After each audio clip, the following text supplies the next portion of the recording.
Halo, assalamualaikum warahmatullahi wabarakatuh. Terima kasih teman-teman yang selalu menantikan dan menunggu video-video terbaru dari Bang Alde Coach. Ketemu lagi kita di awal bulan puasa, bulan Ramadan, di puasa pertama.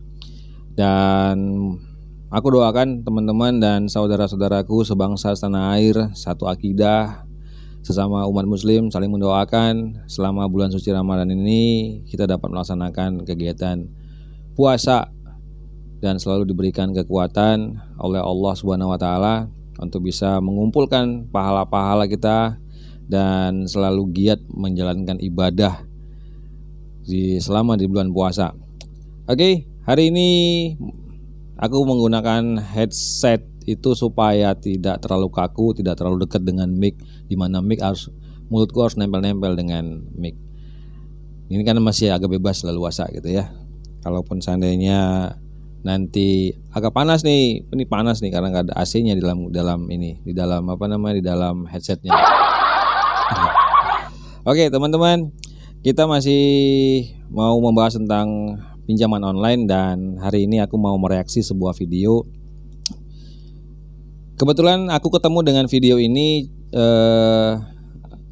kalau bisa dibilang ini adalah korban joki pinjol ya.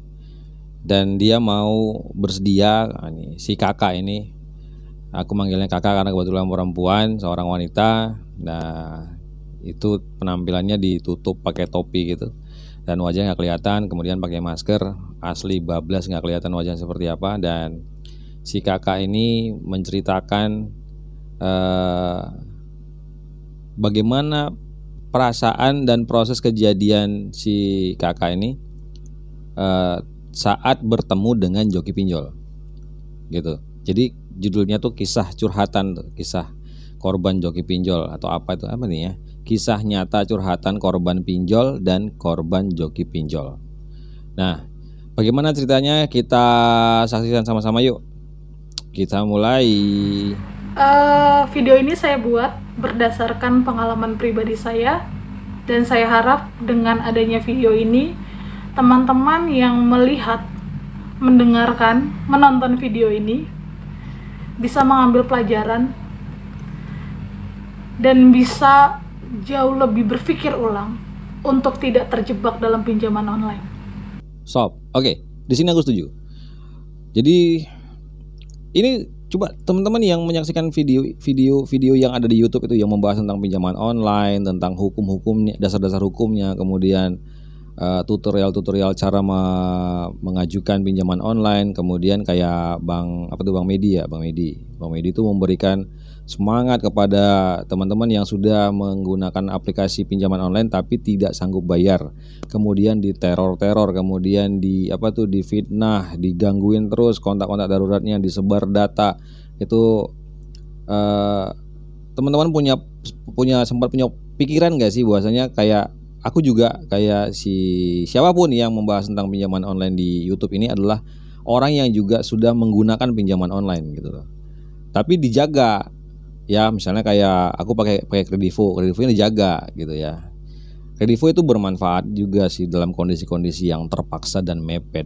Dan masalah yang muncul itu gara-gara ada pinjaman online ilegal yang tenornya dari mulai 1 hari, 7 hari, kemudian 1 bulan ada nggak ya? Setahu aku kalau ilegal tuh nggak ada yang sampai 1 bulan. 1 hari itu paling gila. 7 hari tenornya, harus dikembaliin lagi uangnya dengan bunga yang besar gitu. Pinjamannya misalnya berapa ya? Kalau aku pernah lihat itu 1 juta, misalnya 1.600.000, tiba-tiba dipotong 400, berarti pinjamannya 1.200.000. Kita harus kembaliinnya lebih dari itu lagi kan? Misalnya bisa jadi 1.8 atau berapa tuh kembalinya, hampir 2 juta tuh kan gila. Itu temponya 7 hari lagi, bukan tempo 1 bulan. Itulah yang ilegal itu. Nah gara-gara itu jadi kebanyakan orang yang menggunakan pinjaman online tuh gali lubang tutup lubang, kan nggak dapat tuh 7 hari, dia gaji penghasilannya kan per bulan, sedangkan harus dikembaliin pinjamannya tuh dalam tempo 7 hari, 1 minggu. Berarti kan harus buka aplikasi pinjaman online lagi yang baru untuk menutupi pinjaman online yang tadi, yang pertama. Begitu terus, nggak ada habis-habisnya. Kemudian ketemu lagi dengan yang yang ilegal lagi. Kalau pinjaman yang legal dia bisa sih ngasih yang tenor 1 bulan. Tapi kan masalahnya jadi banyak itu diakumulasikan, hutangnya jadi tambah banyak. Jadi hutang pinjaman ilegal dari pinjol ilegal ditambah lagi mengajukan pinjaman yang dari aplikasi yang legal, itu kan jadi diakumulasikan jadi banyak yang harus dikembaliin. Dan mungkin penghasilan dalam sebulan itu nggak cukup. Akhirnya buka lagi pinjaman online yang ilegal, ketemu lagi dengan yang ilegal. Makanya si kakaknya bilang cobalah pikir ulang lagi. Dan beberapa video channel-channel video yang membahas tentang pinjaman online itu menyarankan stop lah, gak usah lagi gitu. Daripada ketemu dengan joki yang tidak amanah, lebih bagus ketemu dengan debt collector. Kenapa? Karena kalau ketemu dengan joki yang tidak amanah, uang kita habis, data kita juga nggak aman. Mendingan ketemu dengan debt collector, masih ada negosiasi gitu kan. Itu oke, yuk kita lanjutin lagi. Terima kasih untuk yang menonton. Saya tidak bisa sebutkan nama asli saya, tapi teman-teman bisa sebut saya GNC. Saya ini GNC. Bukan hanya terjebak pinjaman online, tetapi saya juga terjebak dengan jasa joki. Oke, stop. Jadi bukan hanya terjebak di pinjaman online, tapi terjebak juga dengan jasa joki. Berarti sudah jatuh ketimpa tangga gitu loh. Ketemunya bukan joki yang amanah, malah joki yang kayaknya ini, kalau ini aku bisa nebak deh nih ceritanya nih. Kayaknya ini ketemu dengan joki yang bakal ngerjain si kakak ini. Itu nanti dia jebol nih, tembus nih, misalnya pengajuan nih, tembus pengajuannya, dan kemudian datanya kan masih bisa dipergunakan lagi untuk mengajukan pinjaman lagi. Ini si kakak ini akan terus-terusan dimintain ini sama si joki nih, dimintain datanya untuk digunakan lagi dengan pengajuan di aplikasi yang lain. Yuk coba lanjut yuk. buat teman-teman mungkin yang ikut grup di Facebook atau mungkin selentingan-selentingan dengar ada joki yang bisa membobol aplikasi-aplikasi, saya ingatkan untuk teman-teman pikir ulang. Lebih baik jangan pernah tergiur dengan jasa-jasa joki. Apalagi kalau joki itu menawarkan jasa hapus jasa hapus data. Karena sudah dipastikan itu bohong. Jadi pada awal tahun ini, di tahun 2021, pandemik masih berkepanjangan. Saya dengan ada sedikit kebutuhan mendesak, akhirnya saya mencoba menjajal yang namanya dunia pinjaman online. Saya pikir 1-3 bulannya saya masih bisa membayar dengan baik setiap aplikasi yang saya gunakan. Sampai akhirnya ketika bulan keempat mulai agak goyah, saya mulai gali tutup lubang, dan akhirnya saya searching di Facebook, banyak sekali ternyata grup-grup yang isinya itu para korban pinjaman online atau para pengguna pinjaman online gitu. Jadi ketika saya gabung di grup itu, saya juga tidak bisa menyebutkan grupnya apa gitu kan. Saya awalnya melihat dulu apa aja sih yang orang-orangnya posting gitu. Stop. Oke. Dan ini umum ya, kejadiannya itu umum. Semua itu yang menggunakan dana pinjaman online itu pasti didasari dengan kebutuhan, terdesak, butuh uang gitu ya. Nah, si kakak ketemu dengan satu forum di Facebook. Maunya sih tadi dipampangin aja nih, dinampain aja nih nama grupnya apa. Nah, jadi di situ dia tadi bilang kan gali lubang tutup lubang. Nah, itu tadi karena bunga pinjamannya itu gede dan penghasilan si kakak ini tidak mencukupi. Sebenarnya kalau dia pokok ya mungkin masih bisa, tapi kan nggak mungkin juga dia setelah punya penghasilan, misalnya gajinya keluar gitu untuk nutupin hutang pinjol, terus kan si kakak butuh uang lagi untuk keperluan selama 1 bulan ke depan. Itulah penyebabnya akhirnya harus gali lubang tutup lubang. Biasa itu umum sih, itu penyebab biasanya orang banyak gagal bayar. Itu umumnya seperti itu. Ayo kita lanjut lagi. Lihat, saya pantau, dan akhirnya kok kayaknya senasib ya sama saya. Saya udah mulai kecekik nih, udah mulai ngap-ngapan bayar pinjaman online. Ya sudah, akhirnya saya coba posting di salah satu grup. Saya ingat postingan saya adalah, ini adalah rawatan saya. Rawatan itu adalah aplikasi-aplikasi yang saya pakai, yang saya bayar dengan baik, masih dengan mungkin saya masih sebagai nasabah baik. Sampai saya bilang, kira-kira ini gimana ya, saya pengen nutup aplikasi ini gitu. Ketika saya posting itu, banyak dong yang merespon setiap postingan saya di Facebook itu. Dan akhirnya nggak cuma di kolom postingan saya, ada yang inbox saya gitu kan, ada yang menawarkan A, B, C, D, itu banyak banget.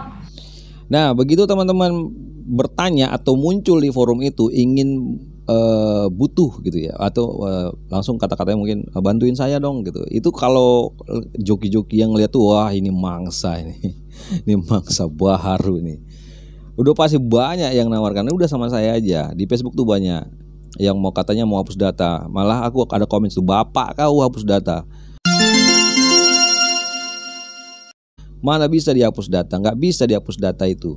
Data itu akan bukan hilang sih, data itu akan tidak muncul lagi. Mereka tidak si debt collector kah atau aplikasinya tidak akan merespon data kita kalau memang sudah lama, sudah tertimbun oleh data-data yang baru. Jadi orang-orang yang baru pinjam itu ketimpa dan itu butuh waktu lama, gak bisa sebulan 2 bulan gitu. Karena apalagi kan tenornya itu ada yang 1 bulan, ada yang 2 bulan, ada yang 3 bulan, ada yang 6 bulan gitu kan. Masih butuh tahunan lah. Pak mungkin bisa sampai 1 periode kepemimpinan presiden lah, 5 tahun gitu.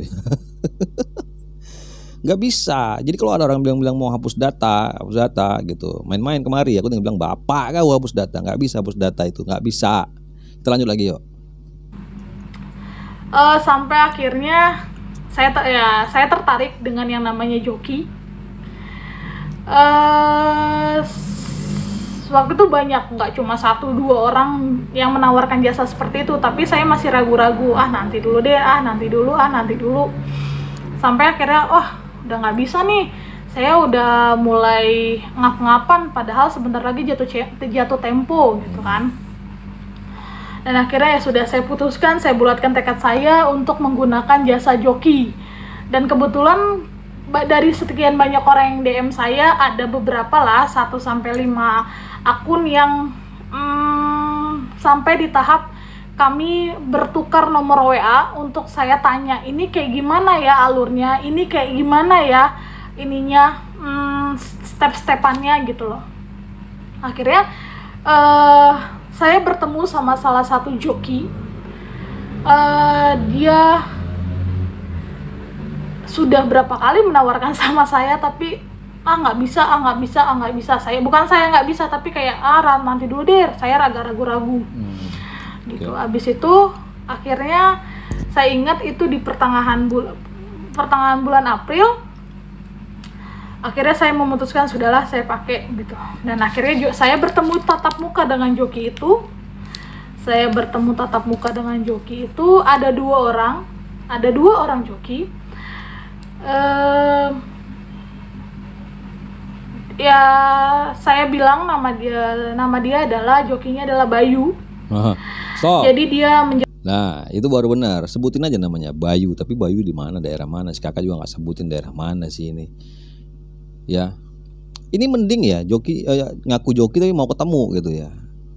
Nah jadi ada, kalau kemarin aku bilang coba buka tuh Telegram tuh, aksi gagal bayar atau aksi gagal buy pinjol itu anehnya begini, yang bikin aku curiga itu grupnya kita nggak bisa komentar di grup gitu, kita harus kontak langsung, kita harus chat pribadi langsung si admin ya.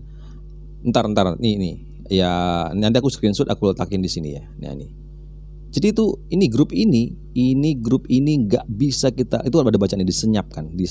Artinya kita kan yang member-member grup itu nggak bisa komentar di grup itu.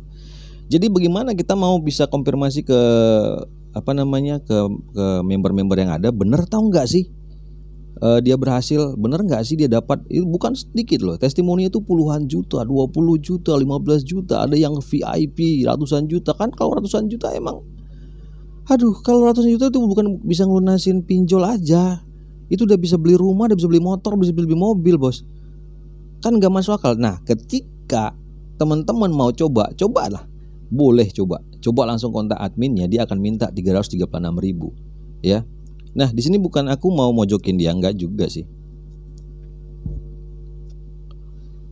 Cuman kan aku bilangin, kalau seandainya kita serahin uang di awal, kita nggak kenal, kita nggak tahu rumahnya di mana, kita nggak tahu kantornya di mana, tiba-tiba setelah kita store, kita transfer 336.000, kita langsung diblok. Itu gimana tuh? Ya. Jadi teman-teman harus bisa berpikir ulang seperti yang di awal disampaikan kakak ini. Coba pikir-pikir ulang lah gitu. Jadi kayaknya aku nggak kupas tuntas habis videonya dia ya, videonya si kakak ini. Tapi yang jelas teman-teman bisa lihat langsung, ntar aku bikinin. Nah, ini nama judul videonya. Teman-teman bisa langsung lihat di sini ya, bisa tonton langsung di situ. Nah, mungkin juga teman-teman bisa mendapatkan bahan untuk dipertimbangkan saat ingin menggunakan jasa joki pinjol. Dan jangan lupa, karena kita sudah mendapatkan wawasan dan si kakak ini juga mau memberikan informasinya, berbagi kisahnya, jangan lupa channelnya dia juga di subscribe lah, bantulah dia. Mungkin dari sini juga bisa nanti pelan-pelan ya, dari channel ini bisa menutupi hutang-hutang pinjolnya gitu. Jadi ada simbiosis mutualisme, kita saling menguntungkan. Nah, jadi kalau seandainya teman-teman mau pakai jokinya begini nih. Biasanya tuh joki itu kalau yang amanah itu dia mau berbagi 50-50 atau 60-40 tanpa harus minta uang di depan ya. Lagian kalau kayak yang 336.000 itu dia minta di depan, ngapain juga dia minta 336.000? Dia bisa menghasilkan, bisa menjebol pinjol-pinjol ilegal dan hasilnya lebih dari 336.000, kan logikanya di situ. Ibarat gini loh, pasti teman-teman pernah dengar orang yang suka pasang-pasang pasang-pasang angka-angka itu, tahu lah ya, tahu togel kah apakah segala macam, yang minta mau pasang nomor. Terus orang yang mau pasang nomor datangnya ke orang pintar, datangnya ke dukun ya. Logikanya kalau dukunnya tahu nomor berapa yang akan keluar, kenapa dia nggak pasang? Kan pasti dia harusnya bisa sih pasang, dan dia pasti dapat kalau memang dia tahu nomornya. Sama kalau memang joki ini yang dia bisa menghasilkan puluhan juta gitu, bisa menghasilkan ratusan juta, ngapain juga dia makan 336.000? Ya udah, Anda butuh bantuan joki, misal nih butuh bantuan joki, kemudian berapa sih total ininya, pinjaman, total semua pinjaman online-nya gitu ya. Kan si jokinya pasti nanya, butuh data dan butuh bukti. Mana buktinya Anda punya hutang di aplikasi A, aplikasi B, aplikasi C, D, E, F, G. Nah, ditotalin semuanya, itu kan semua ada buktinya. Nanti hasilnya itu bagi 2 gitu loh. Hasil dari semua totalnya bagi 2. Artinya bagi 2 gini, ya si joki itu akan berusaha 2 kali lipat dari total hutang si debitur yang di pinjaman online, baru bagi 2 nanti hasilnya. Tapi ya si debitur harus maulah ngasih uang terima kasih gitu kan. Kalau nggak mau juga gitu, ada juga sih aku pernah lihat di TikTok gitu ya, ada sih yang nggak mau ngasih gitu terus langsung diblokir, ya jahat juga debiturnya gitu loh. Jadi semua pihak ini, dua belah pihak, debitur ataupun joki ini dibutuhkan memang sama-sama punya niat baik, saling membantu gitu. Jadi dari kisah ini teman-teman bisa ambil hikmahnya lah ya, untuk bisa ketika ingin menggunakan jasa joki pinjaman online. Dan dari aku sebelum aku tutup ya, daripada kelamaan gitu ya membahasnya itu juga, muter-muter itu juga, aku cuma bisa bilang stop lah. Gak usah lagi, kalau memang belum bisa bayar sudah stop, gak usah lagi cari-cari lagi dari pinjaman online yang lain. Kalau teman-teman paham, sebenarnya itu teman-teman bisa jadi joki sendiri sih, jadi joki sendiri gitu, nggak usah lagi mencari-cari joki gitu ya. Tapi prosesnya panjang, lama. Teman-teman tuh ya harus punya track record yang baik di pinjaman-pinjaman online yang legal gitu ya, di pinjaman online yang sudah bekerja sama dengan OJK gitu ya, bekerja sama dengan pihak bank atau siapa sih pembiaya yang memberikan biayanya, yang memberikan dananya itu, ya itu dijaga gitu ya. Dan jujur aja ya, aku Kredivo juga aku masih pakai sampai sekarang gitu. Masih ya, ini aku jaga. Artinya gitu loh. Pinjaman online ini sangat bermanfaat saat memang kita terdesak. Saat kita memang betul-betul butuh dan kita nggak punya uang pada saat itu juga, itu sangat bermanfaat gitu. Tapi jangan sampai salah ambil keputusan. Memang ini nggak gampang. Memang butuh pertimbangan yang panjang juga, butuh pertimbangan yang dalam. Kita harus memiliki wawasan, dan yang disampaikan banyak orang itu ya mental siapin gitu ya, saat harus ketemu dengan debt collector, saat harus diteror-teror, saat harus kontak daruratnya digangguin, saat teman-teman kita tahu kita punya hutang di pinjaman online, saat tetangga-tetangga tahu, ya mental harus disiapin. Jadi teman-teman yang masih merasa penasaran dengan video ini, dengan si kakak ini, kisah nyata curhatan korban pinjol dan korban joki pinjol, silahkan langsung aja ke channelnya. Ini aku udah screenshotkan, jadi teman-teman bisa langsung ke situ. Dan aku tidak bisa langsung mereaksi, tapi buat si kakak aku berempati sih. Ya mudah-mudahan ada solusi, mudah-mudahan ada jalan, mudah-mudahan Tuhan selalu memberikan kekuatan dan memberikan petunjuk untuk bisa dapat menyelesaikan hutang-hutang pinjaman online-nya. Dan hati-hati saat ingin menggunakan jasa joki pinjaman online. Hati-hati. Ini di bulan puasa, biasanya menuju Lebaran ini banyak nih penipu-penipu bermunculan ini. Dan aku kadang-kadang geram juga nih baca-baca komentar-komentar di Facebook itu yang minta menyediakan jasa yang si capek gali lubang tutup lubang, sini kita hapus data, sini kita berikan arahan bagaimana supaya hutangnya bisa dilunasi. Sekali lagi, bagi yang bilang hapus data, bisa hapus data, bapak kau bisa hapus data, itu nggak bisa, benar itu nggak bisa. Karena pada saat kita mengizinkan si aplikasi mengotorisasi semua akses yang ada di handphone, itu langsung otomatis secepat-cepatnya mereka langsung mengetahui email, menduplikasi semua yang ada di handphone, email, kontak, log panggilan keluar, panggilan masuk, kemudian WA. Waduh, makanya kalau bilang hapus data itu nggak bisa. Ya bersabarlah, bertahanlah sampai data kita itu tertumpuk oleh data-data yang baru. Baik teman-teman sekalian, itu yang bisa aku sampaikan hari ini. Tetap semangat menjalankan ibadah puasanya. Mudah-mudahan kita selalu diberikan kesehatan dan kekuatan, insya Allah. Terima kasih Bang Alde Coach. Assalamualaikum warahmatullahi wabarakatuh.